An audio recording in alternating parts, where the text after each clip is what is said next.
We're told that the sun is a massive ball of burning gas 93 million miles away. But if that were true, then all the light that arrives here would be parallel because it's so far away. And it has to be parallel because one of the most often cited supposed globe proofs is Eratosthenes' experiment between Alexandria and Syene, by which he calculated the size of the Earth. For that calculation to be accurate, the light must come down parallel. The only problem is that that's not what we see. If you go out on a sunny day with broken cloud, what you'll see is that light comes down at angles, diverging angles. And that means that we can follow those light rays back to the source and triangulate the sun's height above the Earth, proving that the sun isn't millions of miles away. But we can also perform physical experiments that prove that these crepuscular rays, as they're called, can only be recreated with a light source that is small and close. It doesn't take a genius to understand that the further the light source goes up, the more the sun rays would spread out and become parallel. The reason you'd even think that the sun... If the Earth was flat, wouldn't it be sunny all the time? I mean, have they ever even thought about it? Well, if you'd let me finish, the reason you'd even think the sun would be visible from anywhere on Earth is because of the images they have shown you.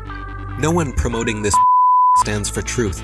You can keep believing in your fantasy gas ball 93 million miles away. You can keep believing in your fantasy gas ball. While we keep experimenting to try and figure out what the sun actually is, and how close it could be. With a local hotspot, it should be easy to comprehend that the sun is small and close to you. To put that in perspective, imagine a table 2 meters wide in a completely dark room, and you're holding a small but very bright light bulb, 3.4 millimeters across, and you are holding it about 31 centimeters above the table. What you'd see is a circular pool of light directly on the table, beneath the light bulb. But on the other side of the table, it would be in darkness. Now, it seems to our mind that if you were on the other side of the table, you would see the light because it's, above the table.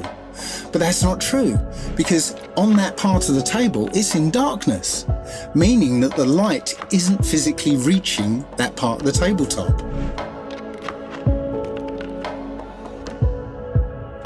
Your senses are correct. We're also told that the sun sets because as the Earth rotates us away from the sun, it's actually obscured by the physical curvature of the Earth. That's not what we see. What we see is a local sun that is taking its local light with it. What happened to the horizon glowing across half of the world? Most sunsets are already fading through pollution, dander, chemtrails, and fog. Plus, refraction will always make the sun seem like it's going down, as well as your perspective. It would appear to sink down in your field of view. That's perspective. The further away you get from it, the lower it will appear.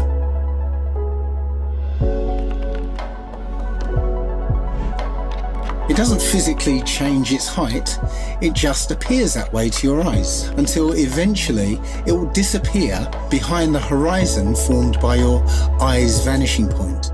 Your eye has an angular resolution of 0.2 degrees, and anything at that height will disappear beyond the limit of your sight. Many times we can see time-lapse footage of the sun that shows it getting smaller as it moves away from us. Now, that's not always the case, since the sun is travelling around the North Pole.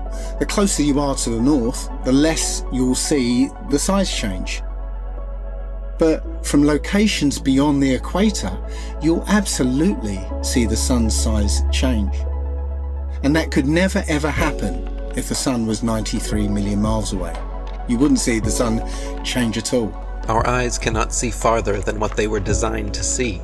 But that is no reason to keep them closed. There's also an effect that occurs under certain conditions called atmospheric lensing, where the sheer amount of atmosphere, as well as the rain between you and the sun, acts like a lens and a prism, magnifying it greatly, which leads to another observational proof that the sun setting is an optical effect.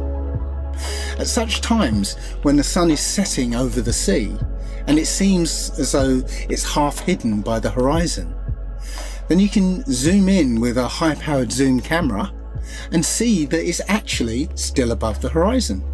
It's just an optical illusion. Pay attention to the sun rays here. This alone proves our local sun, and so do these shadows. So what about the moon? We all witness the moon